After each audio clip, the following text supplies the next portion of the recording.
इसके बाद में हेडिंग डालिए series generator, DC series generator on load.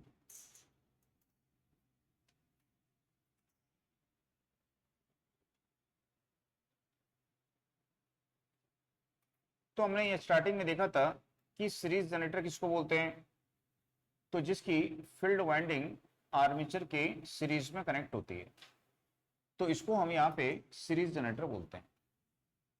ठीक, अभी यहां पे क्या है, नो लोड। नो लोड का मतलब क्या है, ओपन सर्किट है ये। तो यदि इसको हम जनरेटर को प्राइम मूवर से रन कर देते हैं यहां पे, ठीक, तो इसके फील्ड पोल में क्या होगा, अभी रेसिडुअल मैग्नेटिज्म होगा, और उस रेसिडुअल मैग्नेटिज्म के कारण क्या करेगा, ये एक स्मॉल वैल्यू ईएमएफ जो है वो जनरेट करेगा। तो यहां पे देखेंगे कि इस रेसिडुअल मैग्नेटिज्म के कारण ये एक स्मॉल वैल्यू ईएमएफ यहां पे जनरेट करेगा, 2 वोल्ट टू 4 वोल्ट इतनी ईएमएफ जनरेट करेगा। तो इसके नो लोड की कंडीशन में इसकी ईएमएफ कितनी होती है, no load to sorry 2 volt to 4 volt यहां पर रहती है। ठीक, जब तक इसका सर्किट हम क्लोज नहीं करेंगे तब तक इसमें करंट फ्लो नहीं होगी। तो सर्किट कैसे क्लोज होगा, तो इसके लिए इसके टर्मिनल पे हमको लोड कनेक्ट करना पड़ेगा। तो जब इसके टर्मिनल पर लोड को कनेक्ट करेंगे इसका सर्किट क्लोज हो जाएगा। तो ये जो रेसिडुअल मैग्नेटिज्म के कारण ईएमएफ जनरेट हुई है, इस ईएमएफ के कारण इसमें क्या सर्कुलेट होगी, अब करंट। तो जब करंट सर्कुलेट होगी तो करंट आर्मेचर से इस लोड में फ्लो होगी यहां पे, तो वो करंट इस वाइंडिंग से पास होगी, फील्ड वाइंडिंग से। तो फील्ड वाइंडिंग से जब करंट पास होगी तो ये फील्ड वाइंडिंग क्या करेगी, फ्लक्स प्रोड्यूस करेगी। तो जब फ्लक्स प्रोड्यूस करेगी तो अब आर्मेचर बढ़ी हुई फ्लक्स को कट करेगा। तो आर्मेचर में जनरेटेड ईएमएफ की वैल्यू क्या होगी, पहले से बढ़ जाएगी। ईएमएफ बढ़ेगी तो करंट बढ़ेगी, करंट बढ़ेगी तो फिर से फ्लक्स बढ़ेगी, फिर ईएमएफ बढ़ेगी। तो ये प्रोसेस चलेगा कब तक, जब तक कि ये जनरेटर बिल्डअप नहीं हो जाएगा। तो हम देखेंगे कि लोड इंक्रीज करने पर इसकी जो टर्मिनल वोल्टेज है इस प्रकार से क्या होगी, इंक्रीज होगी। तो नो लोड से फुल लोड तक, ये फुल लोड है, ये फुल लोड तक इसकी टर्मिनल वोल्टेज जो होती है ये यहां पे इंक्रीज होती है।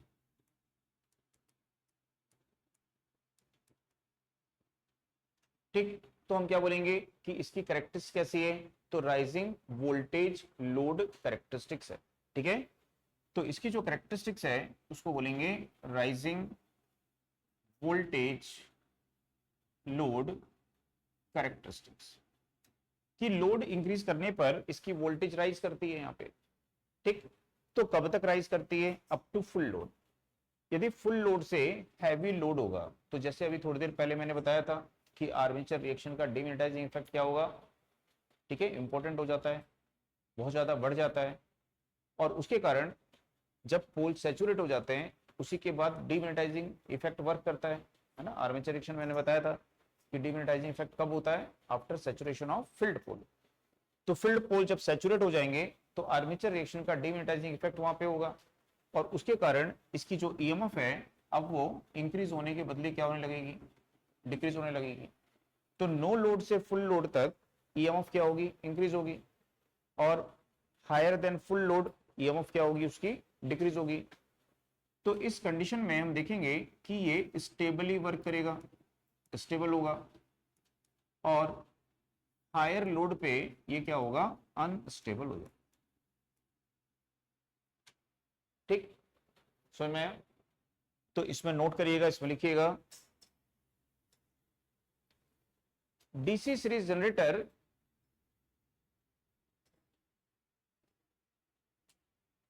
के टर्मिनल पर, डीसी सीरीज जनरेटर के टर्मिनल पर पहले लोड कनेक्ट करते हैं,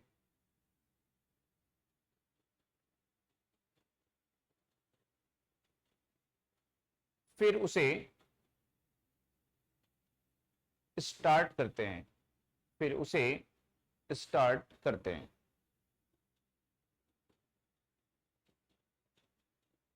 नेक्स्ट, सीरीज जनरेटर की no load induced EMF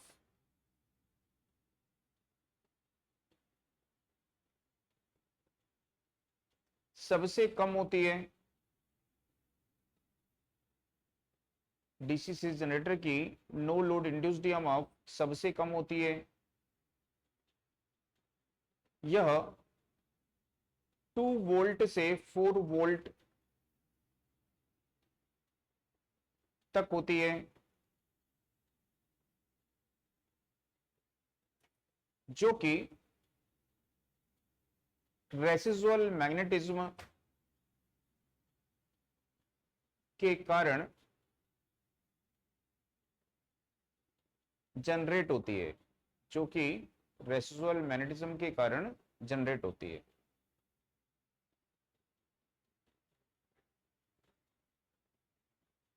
next,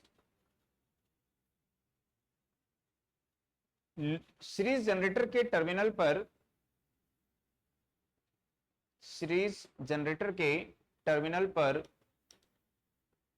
load connect करने से सीरीज जनरेटर के टर्मिनल पर लोड कनेक्ट करने से नो लोड से फुल लोड तक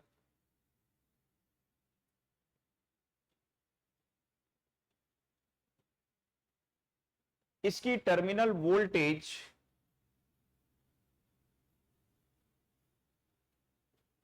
इंक्रीज होती है।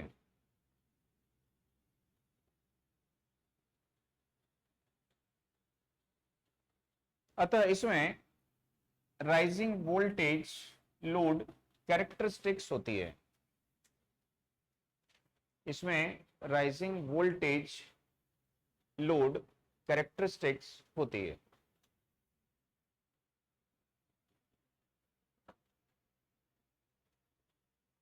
फुल लोड से हायर लोड पर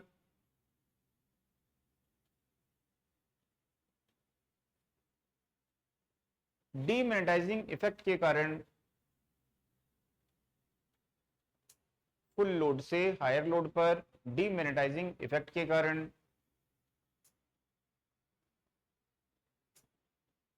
टर्मिनल वोल्टेज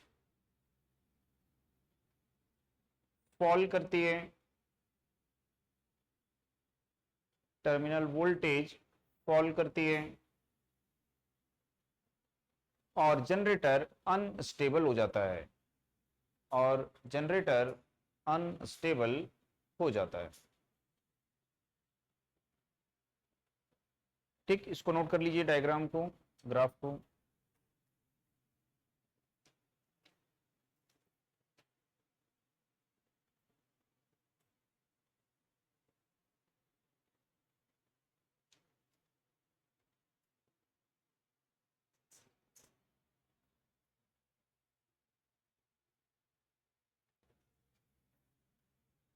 तो इसके बाद में देखते हैं यहां पे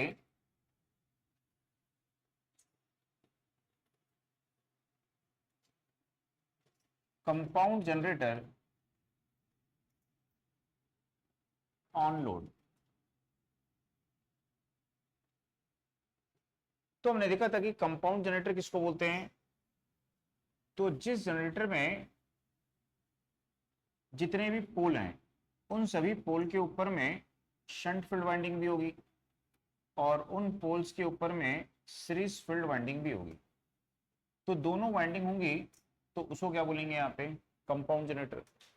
तो शंट फील्ड वाइंडिंग भी होगी और उसमें सीरीज फील्ड वाइंडिंग भी होगी, दोनों वाइंडिंग होगी, तो उसको कंपाउंड जनरेटर बोलेंगे। अब जो सीरीज फील्ड वाइंडिंग होती है ये आर्मेचर की सीरीज में कनेक्ट होती है। तो जब हम यहाँ पे लोड कनेक्ट करते हैं, लोड करंट फ्लो होती है, आर्मेचर करंट इंक्रीज होती है, तो वो पूरी आर्मेचर करंट इस फील्ड वाइंडिंग से पास होती है। तो इसकी जो फ्लक्स होगी वो डायरेक्टली प्रोपोर्शनल टू क्या होती है, आर्मेचर करंट होती है। ठीक, तो मैंने ये भी बताया था कि शंट और सीरीज दोनों में किसकी फ्लक्स ग्रेटर होती है, तो शंट की फ्लक्स जो है वो ग्रेटर देन क्या होती है, सीरीज की फ्लक्स होती है, क्योंकि ये क्या है, वेरिएबल है, ठीक है, और ये क्या है, फिक्स्ड है। तो इसकी फ्लक्स हमेशा ज्यादा होनी चाहिए, नहीं तो पोल की पोलैरिटी रिवर्स हो जाएगी, ठीक है। तो शंट की फ्लक्स हमेशा सीरीज की फ्लक्स से क्या होगी, ग्रेटर होगी। तो यहां पे हम क्या कर सकते हैं, इसमें कंपाउंडिंग करते हैं। कंपाउंडिंग का मतलब होता है कि ये जो हमारी सीरीज फील्ड वाइंडिंग है, इसके across low value resistance connect कर देंगे, तो ये इस फील्ड की करंट को डाइवर्ट करेगा। तो जो आर्मेचर करंट, पूरी आर्मेचर करंट पहले इस फील्ड वाइंडिंग से होके पास होती, अब इस आर्मेचर करंट का कुछ पार्ट इस रेजिस्टेंस से बाईपास हो जाएगा, और कुछ पार्ट जो होगा आर्मेचर करंट का वो इस सीरीज फील्ड वाइंडिंग से फ्लो होगा। तो सीरीज की करंट का मैग्नीट्यूड क्या होगा, डिक्रीज। तो यदि सीरीज की करंट का मैग्नीट्यूड डिक्रीज होगा तो इसकी फ्लक्स भी क्या होगी, डिक्रीज हो जाएगी। तो यहाँ पे पोल की जो रिजल्टेंट फ्लक्स होती है, हमने पढ़ा था, यदि कम्युलेटिव होता है तो शंट और सीरीज का सम होती है, और यदि डिफरेंशियल कंपाउंड होता है तो इन दोनों का डिफरेंस होती है। तो यदि हम सीरीज की फ्लक्स को वेरी करेंगे तो रिजल्टेंट फ्लक्स चेंज हो जाएगी, और यदि रिजल्टेंट फ्लक्स चेंज होती है तो जनरेटेड ईएमएफ का मैग्नीट्यूड वहां पे चेंज हो जाएगा। तो हम बोलेंगे कि सीरीज फील्ड एम्पियर टर्न्स को, ये रेजिस्टेंस क्या करेगा, सीरीज फील्ड एम्पियर टर्न्स को कंट्रोल करेगा, और सीरीज फील्ड एम्पियर टर्न्स को कंट्रोल करके हम अलग अलग वोल्टेज के जनरेटर वहां पे डिजाइन कर सकते हैं, कंपाउंड जनरेटर, ठीक है, जिसको हम बोल सकते हैं over compound, level compound and under compound generator होते हैं। तो इसमें नोट करिएगा, इसमें लिखिएगा, कंपाउंड जनरेटर, कंपाउंड जनरेटर में series field winding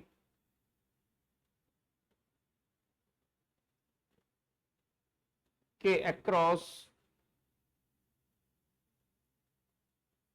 low value resistance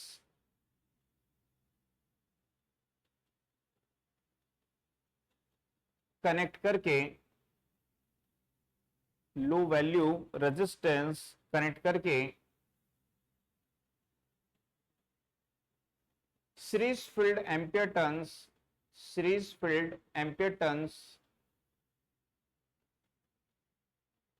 को कंट्रोल करते हैं, सीरीज फील्ड एम्पियर टर्न को कंट्रोल करते हैं, और अलग अलग कैरेक्टरिस्टिक्स या डिफरेंट कैरेक्टरिस्टिक्स के कंपाउंड जनरेटर बना सकते हैं। अलग अलग कैरेक्टरिस्टिक्स के, डिफरेंट कैरेक्टरिस्टिक्स के कंपाउंड जनरेटर बना सकते हैं, ठीक। तो जैसे यहां पे देखेंगे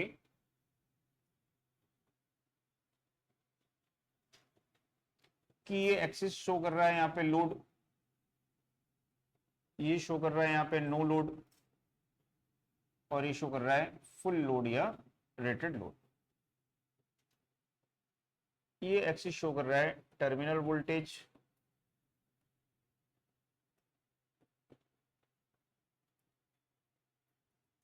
तो यहां पे देखेंगे कि ये नो लोड इंड्यूस्ड ईएमएफ है। तो यदि हम सीरीज फील्ड एम्पियर टर्न्स को इस प्रकार से एडजस्ट करें कि लोड इंक्रीज करने पर टर्मिनल वोल्टेज इंक्रीज हो जाए, तो यहां पे full load terminal voltage greater than क्या हो जाएगी, नो लोड टर्मिनल वोल्टेज। तो यहां पे जो फुल लोड टर्मिनल वोल्टेज है वो ग्रेटर देन क्या हो गई है, नो लोड वोल्टेज हो गई है, ठीक। तो इसको हम क्या बोलेंगे, over compound generator, over compound generator इसको बोलेंगे।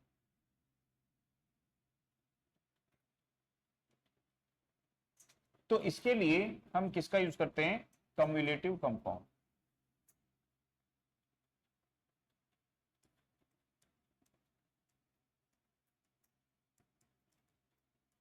तो कम्युलेटिव कंपाउंड जनरेटर का हम यूज करेंगे और कम्युलेटिव कंपाउंड जनरेटर में उसके सीरीज फील्ड एम्पीयर टर्न्स को एडजस्ट करेंगे और हम ओवर कंपाउंड जनरेटर डिजाइन कर सकते हैं। ठीक, दूसरा ये देखेंगे कि इस प्रकार की यदि कैरेक्टरिस्टिक्स हमारी होती है कि नो लोड पे और फुल लोड पे वोल्टेज क्या मिल रही है आपको, सेम। तो फुल लोड पे जो वोल्टेज है ये इज इक्वल टू क्या मिल रही है आपको, नो लोड वोल्टेज। ठीक, तो इसको क्या बोलेंगे, लेवल, या क्या बोलेंगे, फ्लैट कंपाउंड जनरेटर। तो इसको बोलेंगे लेवल या फ्लैट कंपाउंड जनरेटर।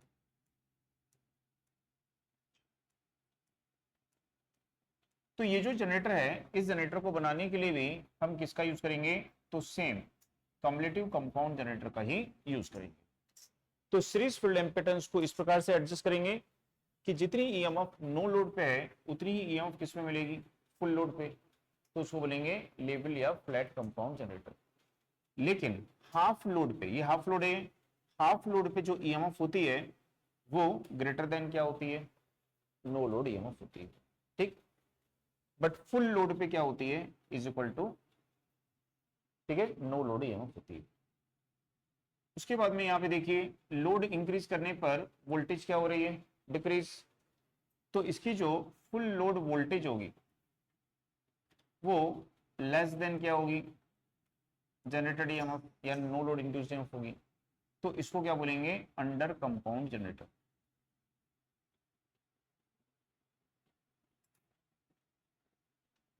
तो जो अंडर कंपाउंड जनरेटर होता है इसको हम कैसे बनाएंगे, तो इसके लिए हम डिफरेंशियल कंपाउंड जनरेटर का यूज करेंगे।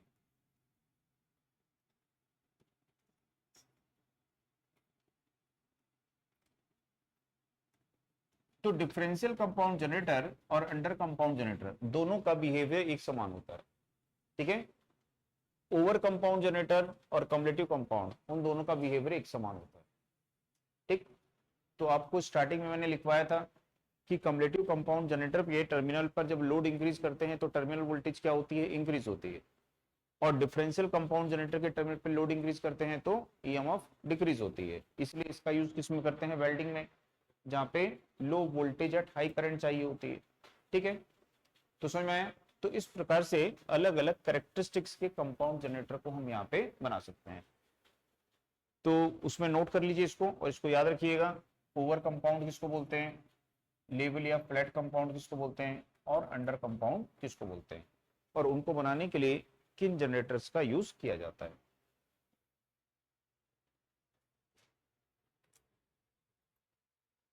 ठीक, तो यदि पूछेगा कि किस जनरेटर में राइजिंग वोल्टेज कैरेक्टरिस्टिक्स है, तो राइजिंग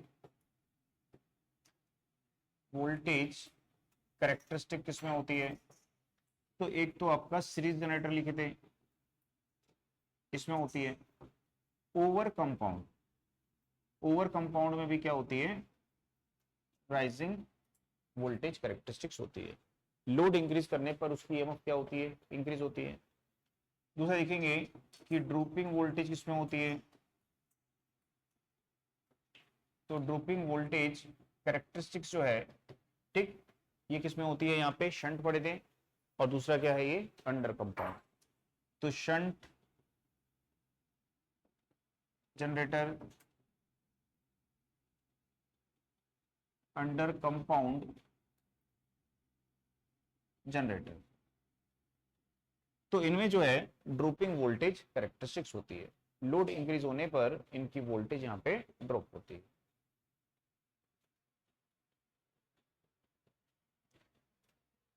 तो यहाँ पे जनरेटर का जो पैरेलल ऑपरेशन होता है, जनरेटर में स्टेबल पैरेलल ऑपरेशन के लिए उसमें कौन सी कैरेक्टरिस्टिक्स होनी चाहिए, ड्रॉपिंग वोल्टेज कैरेक्टरिस्टिक्स होनी चाहिए। ठीक है, तो यहाँ पे for stable parallel operation of DC generator,